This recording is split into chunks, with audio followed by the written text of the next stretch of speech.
Hi, how are you? Good morning. There is one popular question that I would like to answer right now. In fact, a very common question for aspiring virtual assistant. This is for someone who is still trying to figure out kung paano nga ba talaga maging isang virtual assistant. Paano nga ba magsimula? Ano nga bang mga kailangan mong i-prepare? And also, why there are so many aspiring virtual assistant ang nagfi-fail when they are starting out their career as a freelancer? Well, this is the question that I'd like to put some clarity right now. I am Ruben Chongson and I am the founder of Sandbox VA. And some people call me Coach Ben kasi nagtuturo din ako about Amazon PPC training as a virtual assistant or as a freelancer. And I founded the Sandbox VA back in 2018, which aims to provide a different like skills of virtual assistant training to Filipino people to make it more like accessible to them, right?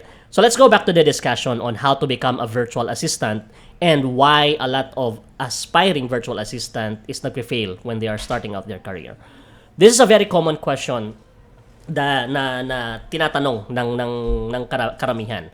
It was like few years ago pa lang when the freelancing industry is sobrang naging popular back in when the pandemic hits.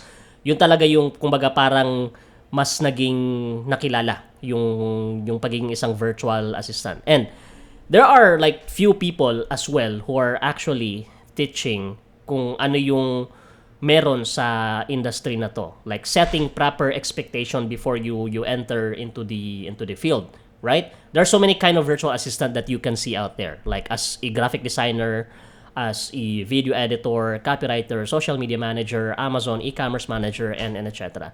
Basically anything that you can think of that you can offer online as a service, whether local or foreign client, can be considered as virtual assistant, right? But doon sa question kung bakit maraming nagfi-fail on how to become a virtual assistant, sobrang importante nito kasi this is going to be your foundation sa pag-aaral, or let us say like when you navigate the space of freelancing, this is going to be your strong foundation na at least you have set a proper expectation sa sarili mo that this is how things work sa industry. Because there's so many like content out there sa YouTube, TikTok na potentially baka ma-deceive ka on what's really the actual situation or the reality behind sa isang freelancing, because some people are showing it, or maybe they're not just fully showing it na like based on their content, it shows like parang ang dali lang maging freelancer. It shows from their content na parang ang dali lang kumita ng 6 digit and etc. But there's actually something behind that they're not telling you that I'd like to discuss right now. So, if you are an aspiring freelancer right now, these are the couple of things that you have to understand first before you get to decide to learn specific skills, whether a graphic designer or a video editor, a social media manager, whatever that you can think of na gusto mong aralin as a virtual assistant. This is extremely important. So that's why kailangan mo munang makinig ngayon and then try to kumbaga have some self-reflection if this is something na true or not sa case mo.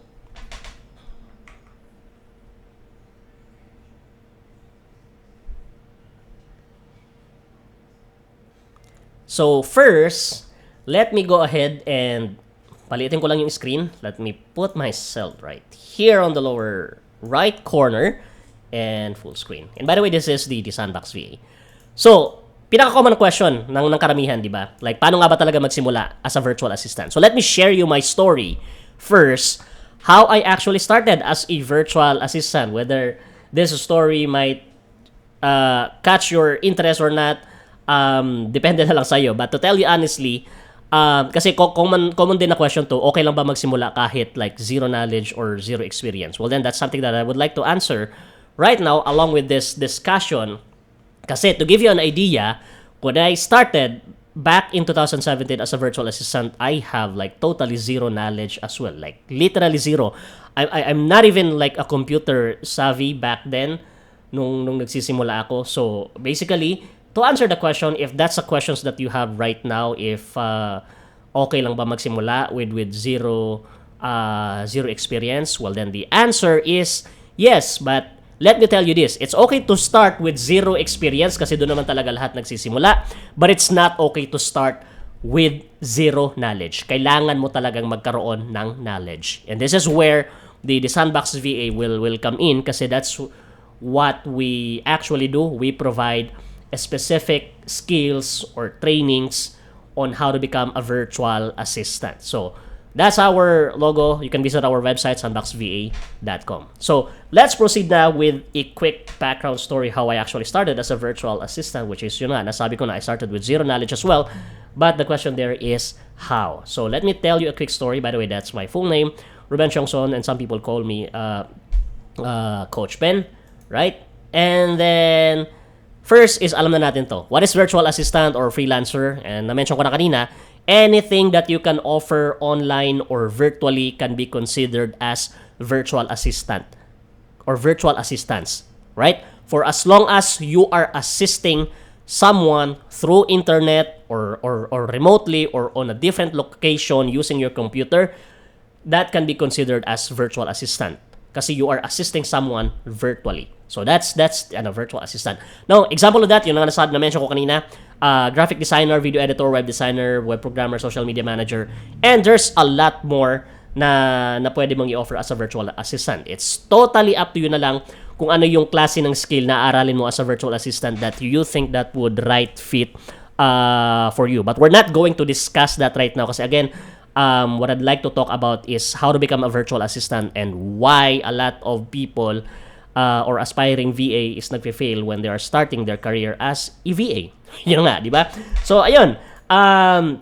Those were the different types of virtual assistants. So, this is how I started my career back in 2017. So, ang graduate ako, something to do with a kitchen, which has nothing to do, absolutely nothing to do with computer, hotel, and restaurant management. So, you can see from there, sobrang payat ko pa dyan. I guess this was back in 2014 or 15 when this picture was taken. So, from here, nung panahon na to, I don't have I know Facebook that time, but I don't have a strong knowledge talaga when it comes to computer kasi hindi ko rin hilig talaga mag-computer that time, right? So, I started with zero knowledge. Now, after I graduated, dito na ako napunta sa pagiging isang call center agent for about 2 years. So, hindi ko masyadong na-practice yung pinag-aralan ko kasi dumiretso ako agad sa pagiging call center agent kahit hindi naman talaga ako magaling mag-English pero sa BPO kasi basta conversational ka lang, kaya mo makipag-usap. Okay din ng konti yung English mo, then pwede ka nilang tanggapin. It doesn't necessarily mean na sa call center lahat magagaling mag-English. So nagtagal ako for about 2 years, so doon mas na-develop yung communication skills ko. But para sa mga nagtatanong ngayon, kailangan ba maging dumaan muna sa pagiging isang call center agent bago maging virtual assistant? Well, to give you a quick answer, the answer is no. It's not necessary na maging isang call center agent kasi iniisip ng iba na may advantage kasi magaling sa communications. Well, yes, merong advantage yung part na yon, pero when it comes sa pagiging isang virtual assistant, I know a lot of people na hindi galing sa BPO that are successful already right now sa freelancing industry. So, yun, naging call center. I just wanna make that clear first na there's no need for you to na dumaan sa pagiging isang call center agent bago maging isang virtual assistant.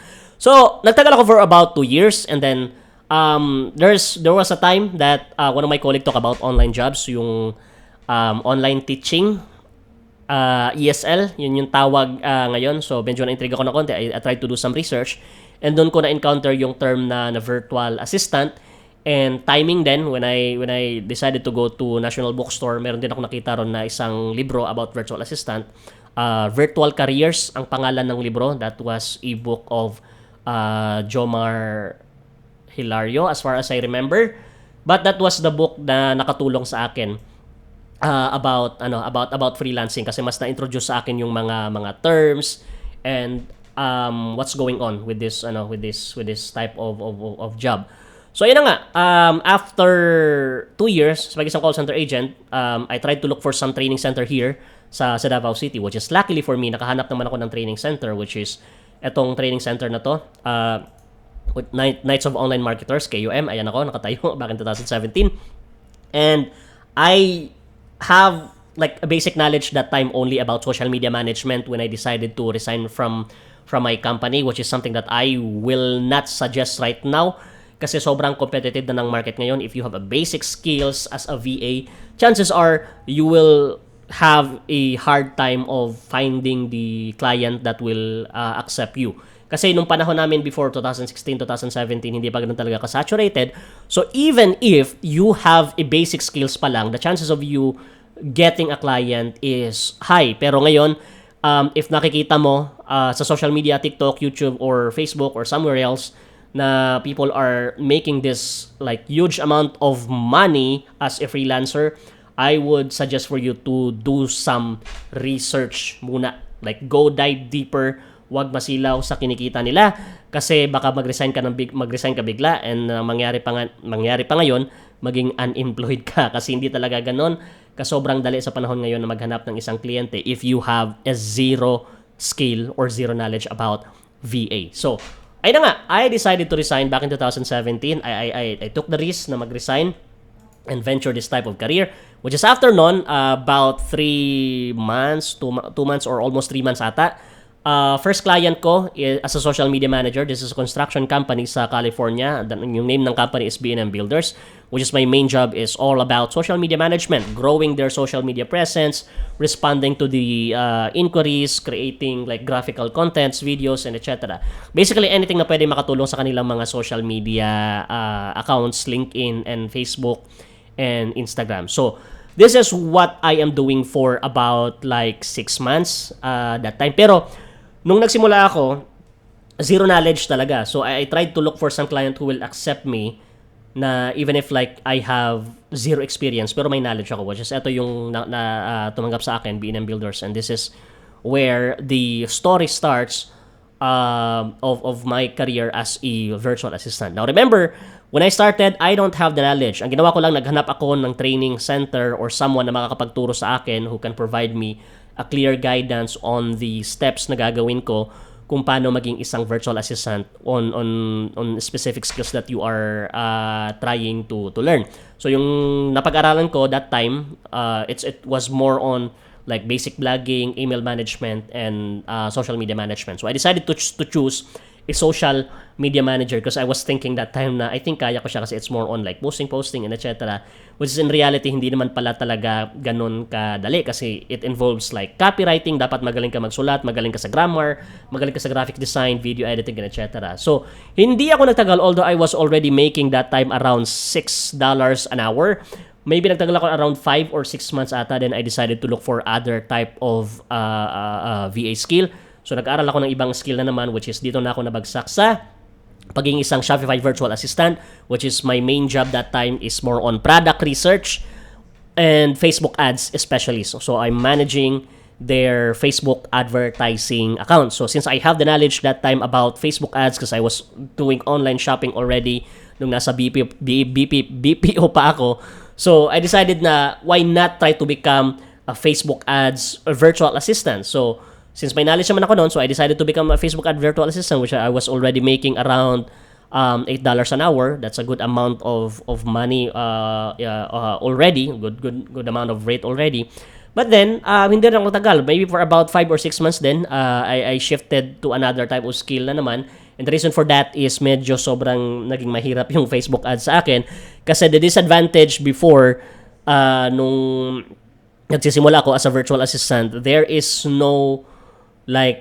not that many people who are teaching this kind of skill or as a virtual assistant. Ngayon lang naman ito mga panahon na to for about like couple of years na naglabasan yung mga nagtuturo ng iba't ibang klase ng virtual assistant skills. Pero before, bihira ka makakita ng mga quality ng mga courses talaga nagtuturo. So medyo hirap ako sa panahon that time na i-develop yung knowledge ko as a Facebook ads manager or virtual assistant. So, ayun na nga, I decided to look for some other type of skill na naman where there's someone who can actually guide me and dito na ako nabagsak sa pag-isang Amazon PPC virtual assistant or Amazon PPC manager, which is my main job, is something to do with advertising management pa rin, but this time it's very specific doon sa loob ng platform ng Amazon. So that's my main job for about like a little over 6 years now to present, and this is something that I'm sharing as well to a lot of people already for like how many years already on how to become an Amazon PPC advertising manager. So when becoming a virtual assistant, you need to be very specific on whatever skills that you are offering, kasi yung term na virtual assistant it's very broad, it's very general, kasi maraming uri ng virtual assistant, which is yung na-mention ko kanina. You can be a graphic designer, video editor, Amazon PPC specialist like me, or whatever skill that you can think of that you can offer. So there are so many. So for my case, I decided to choose Amazon PPC advertising kasi I really like what I'm doing as an Amazon PPC VA, kasi it has something to do with marketing and etc. So when starting your career as a virtual assistant, this is also the thing that you need to prepare. You need to have some sort of self-assessment, self-awareness. Ano nga ba talaga yung mga gusto mo? Ano nga ba talaga yung mga current mo na expertise? And ano ba talaga yung kumbaga doon ka mas lamang if aaralin mo yan, na pag i-sustain mo na aralin yan, you will become an expert in the future. So that's something that you have to figure out by yourself. But we'll discuss that in a moment. Pero that's how I actually started, and a quick story sa virtual assistant career ko. I started as zero knowledge and then attended like a short training that was at about social media management, and then nagpatalon-talon para maghanap ng skills na babagay sa akin, and dito ko napunta sa Amazon PPC advertising management, which is for your case. There's a chances na baka ganun din na mangyari if you are like confused right now on what type of skill ang pwede mong aralin as a virtual assistant. Well, then you have to figure that out. You have to you have to get to know yourself, kung ano ba talaga yung mga gusto mong aralin. So ayun na nga, I become an Amazon PPC manager. Potential rate is let's not discuss about that, but you can actually search that on like freelancing websites right now, Upwork, OLJ, freelancers, or LinkedIn. Average rate, given that you have knowledge, just to give you an idea lang, but let's not discuss fully about it, around $8 an hour pataas if you have like okay na knowledge talaga, like especially if you can how to sell your service, right? So yun lang. And then nga, let's talk about this, and this is something that I'd like to discuss about. Medyo napahaba tayo ng konti on how to become a virtual assistant, which is there are six things that I'd like to discuss about, which is sobrang importante nito. Number 1 is setting proper expectation. Huwag magpadala sa mga hype na nakikita natin sa social media, sa TikTok. If they are making that amount of money, yes, it's true, it's possible to make 6-digit per month. But there's something there that you have to understand first, and you need to figure out how they were able to do it. Madali lang ba? Mahirap ba? There are some people na madali nilang nakuha because they are expert on a certain field already, whatever service that they are offering. But if you are someone like who is like totally new and trying to learn pa specific skills, chances are during your first few months or years, it's gonna be very hard for you to reach that level. So that's why it is important for you to set proper expectation. Baka kasi you are expecting na if they are making that amount of money, like 6-digit in a month, during your first month with the basic skills, baka mag-expect ka na yung client will also give you that 6-digit amount of money. The answer is, the chances of you not getting that if you have a basic skill is baka mababa. So that's why it's important to set proper expectation and understanding about how like between you and the client works in terms of like giving value. Like if bibigyan ka na ng 6-digit na sweldo, what reason ang pwede mong ibigay sa kliyente mo na masasabi niya na okay, you deserve this 6-digit income because you are giving this like value to my company. You are solving a good problem to my company, right? Something along those lines. But again, setting proper expectation. So what are those things? Setting proper expectation, understanding the freelancing landscape. And this is what I mean earlier, na you have to understand first. Huwag ka munang like tawag dito sa Bisaya pa ay sa patakag dasmag, or sa Tagalog at tawag dito wag ka nga atake sa gera ng walang bala. Kumbaga parang ganun. Kasi Ang mangyayari niyan, especially if you are in a corporate setup right now and you are considering to resign, I would suggest for you not to do it. I would highly suggest for you to do some research first. Kasi from there, magkakaroon ka ng better understanding on what are the steps that you need to do first before you get to decide to resign. In any case that you will really decide to resign from your toxic work right now. So, ayun, understanding the freelancing landscape, that it's not an easy money making machine or quick money making scheme. Kumbaga, it's an actual job that you have to do, just like the corporate job that you are doing right now, right? Offering service from someone, whether it's local market here in Philippines or foreign clients, which is what we are targeting or aiming for, yung mga foreign clients natin. So understand the freelancing landscape. The second one is the reality of freelancing versus the common myths, which is yun na nga. Sinasabi ko kanina, and this is where I would like to save you some expectation, save you some false expectation, and I'm sorry to burst your bubble right now, but for most of us, it's not gonna be that easy to make 6-digit per month for our first few months, unless if you are like skilled talaga on a specific skill, or magaling ka magbenta ng skill, or you have existing knowledge already that are worth 6-digit. Like let us say you are a graduate of IT graduate ka, and you become a virtual assistant as a web programmer or web developer. So yung mga ganong klaseng skill, even if you are just starting out, malaking chances na makuha talaga ng 6-digit during your first few months, right? If you can sell well your service, kasi you have the skills already that is worth 6-digit. But if you have a basic like knowledge pa lang, basic skill, admin task, copy paste na knowledge, do not expect 6-digit, right? So this is where the reality comes in, that it's better to set proper expectation para hindi masaktan yung puso mo. So ayun. And then ito na nga, sabi ko kanina, setting realistic financial expectation. Yun na nga yung sabi ko, like during your first month, if you have a basic knowledge, basic skill, then better expect for you to have a basic pay muna. Kasi the way how it works is that, and which is something that I would always wanted to instill as well sa freelancing space, is that the bigger problem that you solve sa kanilang business, the higher rate that you can potentially ask. That's how it works. Huwag kang mangbudol na basic yung skills mo, tapos you will ask that 6-digit, which is unrealistic sa side ng business nila. I mean, siguro pwede naman, pero if I were to ask, I'd like to justify the value that I'm giving, and the amount of money that they are actually giving to me. So that's how I wanted to make it work for my case, right?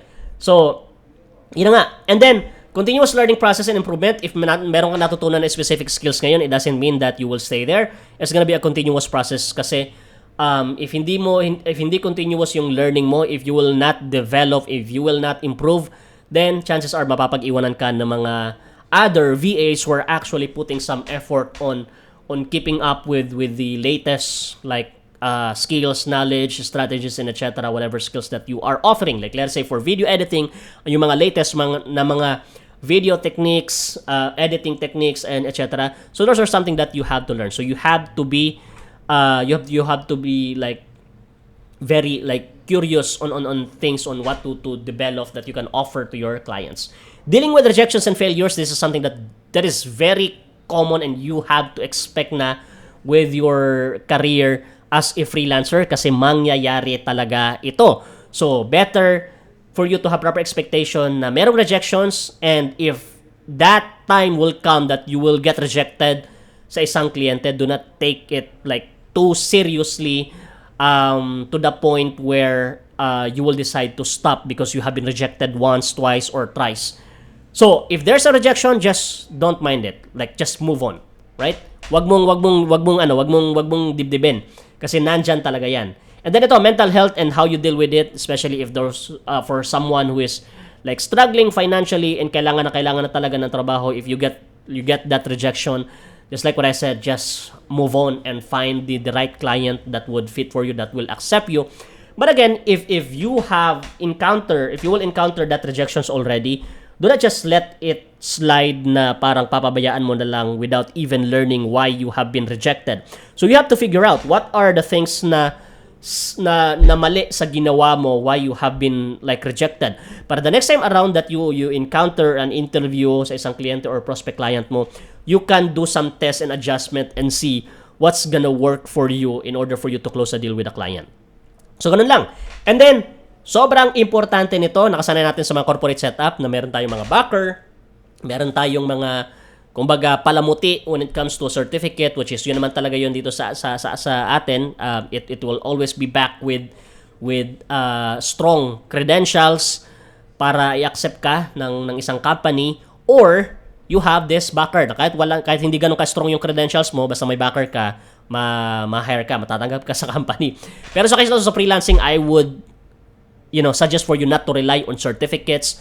I would suggest for you not to rely too much on our like educational background if not needed, not necessary naman, right?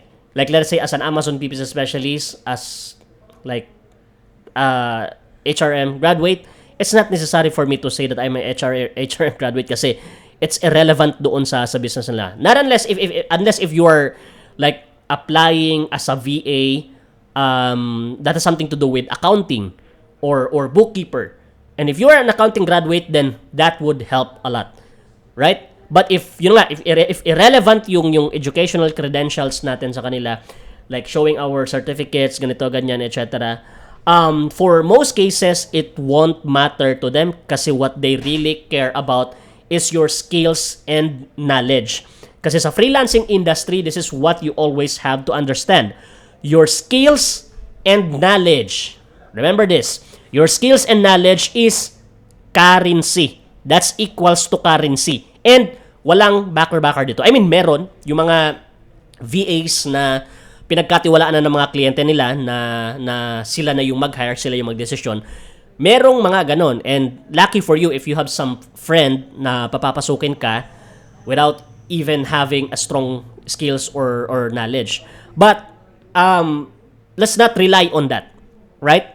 I would suggest for you to, if you wanted to become a virtual assistant, to fully develop and focus your attention on gaining the right knowledge and skills that will solve the problem to their business. Kasi just like what I said earlier, the bigger problem that you solve, the higher chances of you closing a deal with that client. Because that's what they really care about, how you can help them. Right? The question there is, paano mo ba sila matutulungan if meron silang problema? Well then, you have to learn how to solve those problems. And paano mo masosolve yung problema na yun? You have to learn the skill. Yun yung sabi ko kanina. Kaya, I really like to put some what do you call that? I cannot say the exact term, but I want to put some pressure on this words na reminders na sa freelancing, okay lang na mag-start with zero experience, but it's not okay to start with zero knowledge. Kailangan mo talagang magkaroon ng knowledge. And this is what you have to understand. This is just the first that I'd like to discuss. Setting proper expectations sa sarili mo. Right? So, pangalawa, choosing and learning the right skills. So, if you have set a proper expectation sa sarili mo na, okay, this is how the industry works, this is how the virtual assistant system works, and how to navigate the space. If you have set the proper expectation already, choosing and learning the right skill. So, okay, anong skills ba ang magandang aralin? Anong skills ba ang magandang i-offer sa kliyente? Ano bang skills ang okay ang rate? Right? So, dito na papasok yun. So, in order for you to make a decision, what are the skills that are okay to learn? These are the things that you have to consider. Unang-una, market research. Try to do some market research. Ano bang magandang skills na okay ang pay? Okay ang rate, kasi yun naman talaga yung pinaka bottom line why we're actually doing this, why some people nakapag-desisyon na mag-resign sa kanilang corporate setup and naging isang virtual assistant, simply because nakita nila na there's the rate and the return sa effort mo is actually rewarding in terms of salary. So you do a market research. Ano ba yung mga iba't ibang klase ng virtual assistant? Like merong graphic designer, video editor, copywriter, social media manager, e-commerce manager, project manager, and etc. So you have to gather data first, do a market research. Kasi from there, maintindihan mo, okay, graphic design, hindi ako magaling mag-graphic design. Video editing, mahilig ako mag-video editing kasi nagti-TikTok ako. So maybe this is for me. Baka pwede to sa akin. I-develop ko na lang yung video editing. Then you try to understand, like, is there a good opportunity and rate or pay as a video editor? Thus, the video editing industry is sobrang competitive na. If competitive na, what are the things that I can do in order for me to stand out from the rest right now, right? And the thing as well that I'd like to remind here, even if like the competition is so like competitive already, like let us say, I'm not sure about video editing, but let's set this an example lang. Let us say video editing. If you can see that video editing is competitive already, it doesn't mean that there's no chance for you to enter that space or that field as a video editor. Kasi when it comes to skills and knowledge, the numbers of years as a freelancer doesn't really define you na kumbaga it's not a measure of level of expertise, right? Kasi pwedeng mangyari na you have na 6 years ka na as a virtual assistant, tapos mas magaling pa sa'yo yung virtual assistant nakakasimula pa lang, which is let us say 1 year pa lang sa industry. Pwedeng mangyari yun kasi it will always matter on the effort that you are putting right in front of you na aralin yung isang skills na yun. Kasi yung 6 years na experience niya, pwede mong aralin within a year na pwede kang mas maging magaling pa sa kanya if you will just put an effort into that. So that's one thing that I'd like to talk about lang muna. But yun na nga, do a market research. Let's go back there kasi medyo napapalayo tayo. Do a market research, ano yung mga klase iba't ibang virtual assistant skills, and then you do a self-assessment. Gusto ko ba talaga to? Right? Magaling ba ako sa video editing, etc.? Magaling ba ako sa copywriting? Right? Magaling ba ako sa advertising management? Gusto ko ba talaga siya? Mahilig ba ako sa numbers? So yung mga kailangan mong gawin. You do a self-assessment. And then, next thing is that skill diversification versus specialization. Right? So, either you become a virtual assistant na sobrang daming skills, or you become a virtual assistant na you have specific skills na something that you specialize just like me. So sa Amazon, as a virtual assistant, maraming uri ng Amazon VA. Pwede ka mag-isang Amazon Product Researcher, Amazon Inventory Manager, Amazon Account Manager, Amazon na yung sa supply chain, Amazon na customer support, or Amazon Advertising PPC Specialist, which is yun yung pinili ko. I am an advertising PPC manager sa Amazon. So it's totally up for you to decide what are the things that would work for you in order for you na ma-achieve yung 6-digit goal natin. Kumbaga, yung financial goal mo. Either you do diversification or specialization is totally up to you. But for my case, masiyang sa akin na mag-specialize. Right? That's something that really works for me. Then the other things is that formal education versus self-taught. So when you are trying to learn a specific skill as a virtual assistant, what are the things that would work for you better? Right? Ano mas better? Formal education or self-taught? Self-taught yung like doing your own research sa YouTube, Google, sa mga website, asking some friends, sa mga Facebook groups, and etc. Right? So ano yung better? Both are actually good, but both is merong mga like advantages as well. Pag formal education kasi, like let us say sa Sandbox VA, with our courses, when you learn a specific course, like let us say Amazon PPC, ang gagawin mo na lang is i-absorb yung mga lesson. Kasi nakaset na lahat yung mga kailangan mong aralin. From basic to advanced. Kailangan mo na lang i-absorb, i-perform, aralin, i-practice. That's the very advantage of formal education. Kasi the coaches, yung mga experience nila, yung mga failures nila, etc., ang ginawa nila, they put it in one place already. Kumbaga, tinanggal na nila yung mga maling ginawa nila, and yung iniwan na lang is yung mga kailangan mong i-absorb that can help your client as a virtual assistant. That's the very advantage. It will cut the learning curve and time and potential tawag nito, discouragement, na baka ma-discourage ka na parang ang hirap maging virtual assistant. Kasi when doing on pag self-taught sa YouTube, maraming mga free contents that you can actually learn out there na marami ka talagang matututunan. But the disadvantage is that hindi well constructed yung pagkakasunod-sunod ng mga lessons. So potentially iba't ibang opinion yung makuha mo, iba't ibang lesson, etc. from different sources, from different channels, right? The other reason is that when you ask question, when you comment sa kanila mga videos, the chances of you getting a reply is actually low, right? If you have some question, which is pag sa mga formal trainings, formal educations, if you have some questions, clarifications, and etc., with the lessons na pre-prepared sa'yo, there is someone who can answer your questions. And that's the very benefit of it. But both are actually good. It's totally up to you na lang to decide which one would fit for you in your current situation. Right? So after that, pag nakapili ka na ng skill, next thing that you have to do is learning the platform and the resources. Like let's say if you are a video editor, kung anong video editing tool ang ginagamit mo, like let's say CapCut, Premiere Pro, Filmora, etc., you have to learn and master it. You have to practice it. You have to apply it. Like mag-practice ka mag-video editing, you shoot a video, maghanap ka ng mga raw files and etc. para makapag-practice ka. And then you show that to someone. You ask feedback and improvement. If you are if this is good already or not, you accept, like kumbaga constructive criticism. You accept which part ang kailangan mo ng improvement. Don't take it negatively kasi sobrang importante nito na while you are like developing specific skills as a virtual assistant, this is important for you to take those kumbaga advice and feedback from some people who can actually see the improvements that you need to improve in your skill, like let's say as a video editor. All right?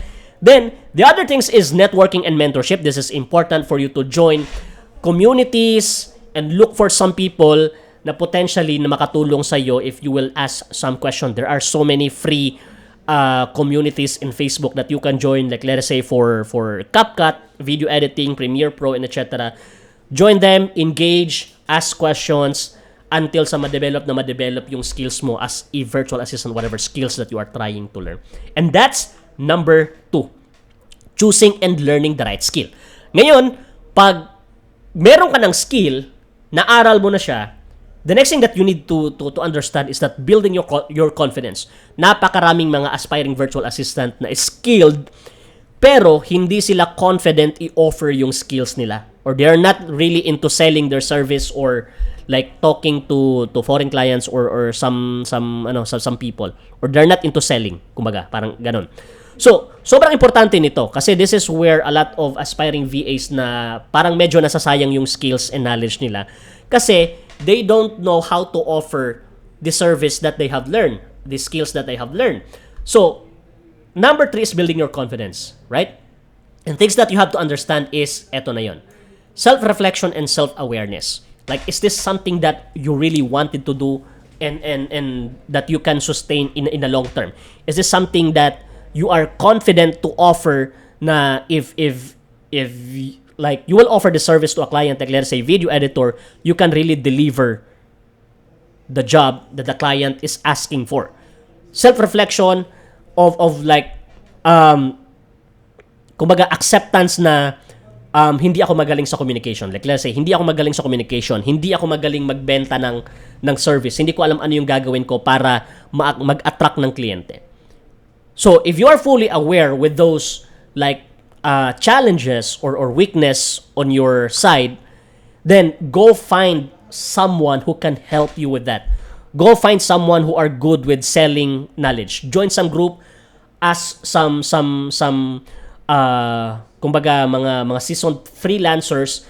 When you ask questions, there's a lot of people who will answer for free. Right? There's no need for you to join some like paid groups. Right? If you're like financially challenged talaga when it comes to joining sa mga paid courses, to cut short your learning process sa mga ganitong bagay, you have other options. You can join free groups where you can ask questions. Ano ba yung mga ginagawa nila? What are their approaches as a video editor na virtual assistant? Example lang natin to as a video editor na virtual assistant. How do they do it? Right? Ano yung mga ginagawa nila? Ano yung mga technique? Right? When client asks these questions, how do you answer them? So kumbaga you figure out already, you're setting an expectation already sa sarili mo. What are the possible questions na pwedeng tanungin ng kliyente, and how do I answer it? And what are the questions that I need to ask sa kliyente ko in order for my client to feel that I know what I'm doing, and I am an expert, and I need to ask questions kasi I need to figure out how do I provide you a solution to that problem. So para mga ganung bagay. Right? Then, napaka-importante, knowledge and expertise. You need to be expert on what you do. Kasi, pag expert ka sa isang bagay, whatever expertise that you have, I know every one of us, merong mga klase-klaseng expertise. Di ba? Pag tinanong tayo sa isang bagay na alam natin, whether yung buhay ng kapitbahay natin or specific skills, confident tayong sumagot. Kasi alam natin paano siya gawin. Alam natin ano yung mga pangyayari. And this is how things works as well when it comes to building your confidence. Right? If you wanted to build your confidence, you have to have a strong foundation with your knowledge. It needs to be, kumbaga, dapat maging natural na siya sa sarili mo.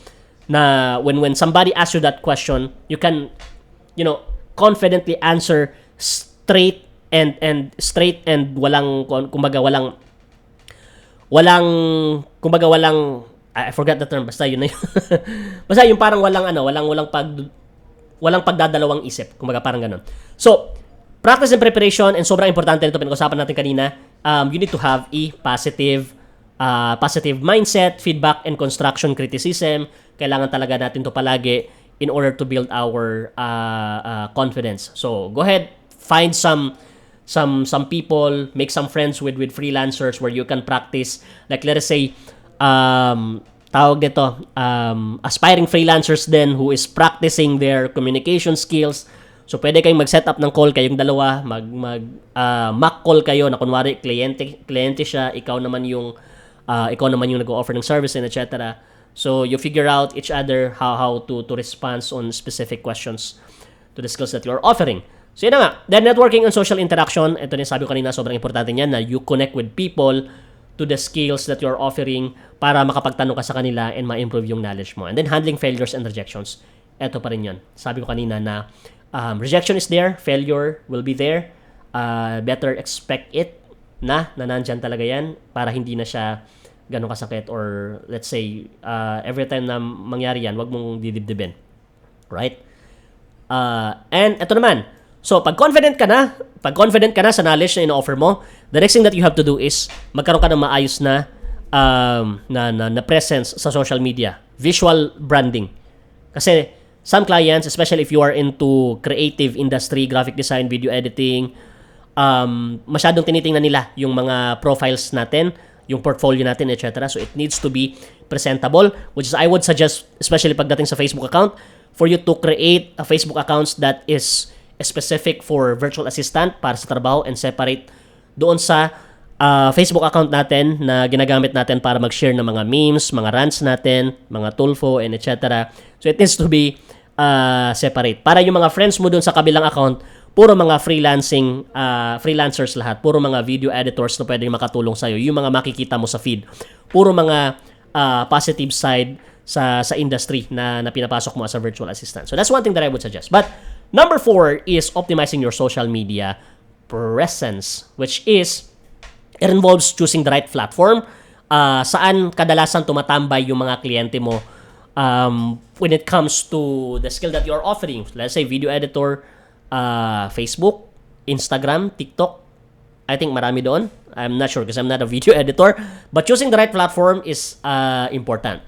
Creating professional profile, sobrang importante rin yan. Which is ito yung, although it's not that super professional, but this is my Facebook. At least have some profile na presentable, and the cover photo. Baka yung mga cover photo natin dito merong mga anime or mga damo or etc. So I would suggest for you to have a professional profile. And then content strategy sa mga social media platforms natin. If you're a video editor, then post consistently. That has something to do with video editing, kasi doon makikita ng kliyente mo how you work and what's their expected output if they will accept you as a video editor, if you're a video editor virtual assistant, right? Consistency and frequency, so kailangan yan consistent ka sa posting mo, and yung pag-engage sa kanila, pag-engage sa mga people who are in the same network as you as a virtual assistant or as a video editor, right? Sobrang importante niyan sa mga groups. And then, ito na sinasabi ko kanina, it needs to have a visual branding. So, sa case ko, visual branding, like let us say, which is pakita ko mamaya na lang siguro sa online portfolio, but it needs to have a visual branding na pag nakita ka nila, yun yung parang maaalala nila na yun yung kulay mo, yun yung parang presence mo na medyo yung pagkaka-design, like let's say, ng cover photo mo, medyo, kumbaga, playful, colorful, etc. It needs to have a visual branding. So, discuss na lang natin yan mamaya, which is, eto na yon, number 5. Pag okay na ang online presence mo, it's important for you to build your online portfolio and your resume. Kasi this is going to be their first impression in order for them to decide if they will send you an invitation for a call or not. Kasi when you send a proposal, you have to understand that you are not the only person ang nag-a-apply sa trabaho na yon. So basically, you have to stand out from the rest talaga. Like what makes you different from the rest of the people na nag-a-apply sa job post na yon. And this is what I usually do, which is preparing your online portfolio and resume, na sobrang importante siya. So ayun na nga, preparing your online portfolio and resume, ang pinaka-purpose niyan is that showcasing your best work or your best skill. If you don't have if you're totally new pa lang, you don't have any experience pa, you don't have clients pa, showcasing your best skill. Or let's say sa mga graphic designer, kasi sa mga graphic designer and video editor, they can just simply have some sample edits, graphics and video, then they can present that sa portfolio nila as their work, right? So pwede nila gawin yon. So showcasing your best work, then detailing your services. And then, para at least alam nila na, okay, this is the scope of service that you can offer. And then, yung kliyente kasi niyan, they will put a judgment on that, like, this service, this skill, kaya ba nitong isolve yung problema ko? Right? So, it's important na i-detail mo yung service na ino-offer mo. What is the problem that you are solving? Sobrang importante niyan. And then, include testimonials and references if there is. But again, I'd like to point out this. Detailing your services, showcasing your best work. It should answer a problem that it is solving. That's how you sell the service. Now, my online portfolio as a sample, this is how it is going to look like. As an Amazon PPC specialist, ito yung online portfolio ko. So, right from the sa simula pa lang, nilagay ko na dito.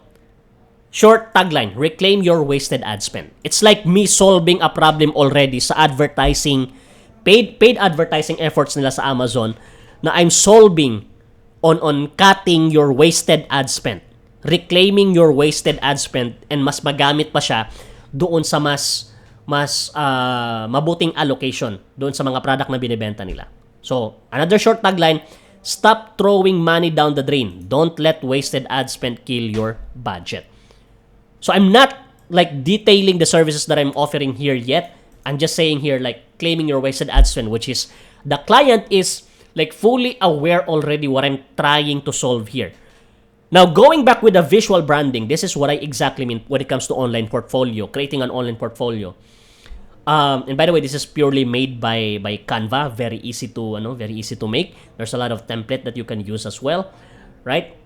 Para ka lang nag-edit ng picture. But going back with the visual branding, as you can see here, the visual color branding that I decided to choose here is very minimal para mas madali siyang intindihin, and at the same time ang para mas madali siyang intindihin, and at the same time clear yung message na pinapadala niya, right? So makita natin dito the color branding is blue dominant, and then the secondary color is meron tayo ditong yellow, and then the supporting color is color white.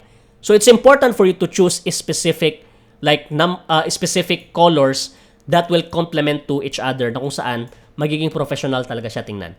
And then after that, below that, naglagay na ako dito na parang short process ko, kunwari, how I do it, manage PPC. And then, about the services that I'm offering, specific service that I'm offering. So, andito na yan. And then, work experience. And then, some sample work right here. So, this is how I do my online portfolio sa tawag nito, as an Amazon PPC specialist. So, that's important. That's number 5. So, tapusin natin to. And then number 6, if you are ready already to look for a client and tawag nito, i-offer yung service mo, this is sobrang importante nito that when sending a proposal, do not send a proposal na parang kumbaga very generic. Kasi again, nagsabi ko kanina, you have to solve the problem. So basically, kailangan mong basahin yung job post and understand ano yung problema nila. Kasi that's something that you have to solve and doon mo i-align yung proposal mo. So fully understanding the client needs. So paano nga ba? Right? Sending a proposal. Number 1, especially during the call, like discovery call, when you are talking to a client already, active listening and identifying their pain points. Right? Sobrang importante nito. Ano nga ba talaga yung problema nila? What's their pain points? Kasi doon mo ipapasok yung problema mo, yung service mo as a solution. Like let's say, they have a problem with editing a specific like video na hindi nila magawa. Okay. So pwede mo sabihin, okay, I can do that. I can help you with that. I know how to edit those stuff, those video, and etc. So you need to understand that. Kasi doon mo maibibenta yung sarili mo. Kasi hindi mo pwedeng sabihin na if yung kliyente is naghahanap ng engineer, tapos sasabihin mo, doktor ka. So obviously, hindi mo magagawa yung trabaho na yun. Right? So you need to align your service as a solution. Then, clarify goals and objective. Ano ba talagang gusto nilang gawin? Ano gusto nilang output? So pag naintindihan mo na, okay, eto yung problema and eto yung gusto nilang mangyari, and then that's where you offer a customized solution. Okay, since you understand already, right? Since you have the proper understanding already or clear understanding already kung ano yung problema, ano yung objective nila, ano yung outcome na gusto nilang mangyari, that's how you offer a solution already. Okay, pwede mo sabihin sa kliyente, since that's something that you wanted to, since yung gusto nila mangyari, pwede mo sabihin sa kanila na, okay, this is what we need to do. First, ganito, ganyan. So, mag-outline ka ng possible na solution. Kasi again, if you can solve the problem that they have and you can provide a solutions to that, the chances of you getting that client is actually high. And this is what I exactly mean sa pinakauna pa lang yung na-discuss natin kanina na setting proper expectation na sa industry na to, it's a matter of solving their problem. Right? That's one thing that we always have to understand, that when we are sending a proposal, are we giving value to them? Are we solving their problem para mapansin nila tayo? Right? Hindi yung pwedeng like very generic. I mean, it's totally up to you na lang. But I would highly suggest for you to specifically like tirahin talaga kung ano yung pinaka-problema nila. Kasi doon mo sila makukuha yung attention nila. Kasi hindi ka nila bibigyan ng 6-digit for no reason. Right? Just like what I said earlier, it needs to be justified that if you are aiming for that 6-digit goal, it needs to be justified na kailangan siya na tawag nito na yung service na yan na ino-offer mo is malaki yung naitutulong niya sa business nila. Kasi again, walang backer sa freelancing. So do not expect any backer. Success story pala, when it comes to quick discussion na lang to, if you wanted to have some like success story of Sandbox VA as an Amazon PPC virtual assistant or Amazon VA in general, you can visit our Facebook page, YouTube channel. You can see here, right? These are some students that we have. Ito, Amazon PPC. Waiting na lang for a client. Ito, Amazon PPC din ata na may kahalong something to do with keyword research, etc. And there are some people here as well, account management. There are some here. Ayan, mga interview namin to previously. Ito Amazon PPC, Amazon PPC, Amazon PPC yan, etc. So you can visit here. Like, take some inspiration from them, how they actually started. Which is, most of these people na interview ko, they started as zero knowledge. But there's something here that I wanted you guys to watch and listen, and I wanted you to share when you watch this interview right here, na yung reality talaga sa pagiging isang virtual assistant. There's something here that you need to understand. Para at least you have proper expectation na hindi ka masyadong na-hype sa mga bagay-bagay, and at the same time para mas makapag-focus ka on the most important part, which is developing the right skill that can solve problem to your clients. So yun lang. That's something that I'd like to share lang. So you can visit our channel, subscribe na din if you want. Sandbox VA sa YouTube. And then other than that is I think there's nothing more na I'd like to discuss about kasi medyo napapahaba tayo ng konti. Pero yun na nga, yun na yung mga kailangan yung i-prepare. Like if you wanted to become a virtual assistant, recap ko lang ng mabilisan. Number 1 that you need to do is setting proper expectation. Right? Then second is choosing and learning the right skill, right? Then, number 3 is building your confidence. So, pag may maayos ka na, if you have set proper expectation already, and then, meron ka ng skills na naaral, then number 3, you need to build your confidence out of that skill. The number 4 is that optimizing your social media presence, dapat maayos lahat, and then building your online portfolio.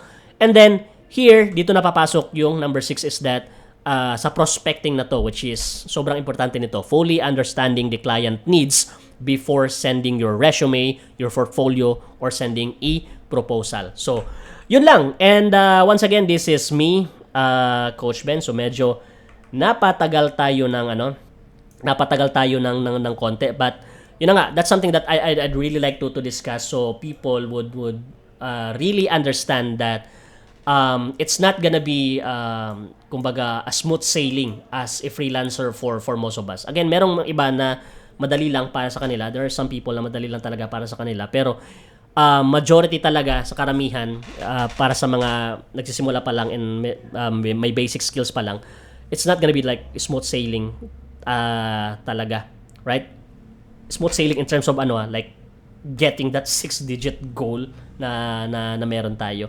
So, yun lang, that's something that I'd like to share lang on how to become a virtual assistant, and I really hope guys that you have learned something from that, although napahaba tayo. But once again, this is me, Coach Ben, and welcome to Sandbox VA, and thank you very much for listening up to this time. So I will see you soon. I will see you inside the community, and good luck to your freelancing journey. Bye-bye.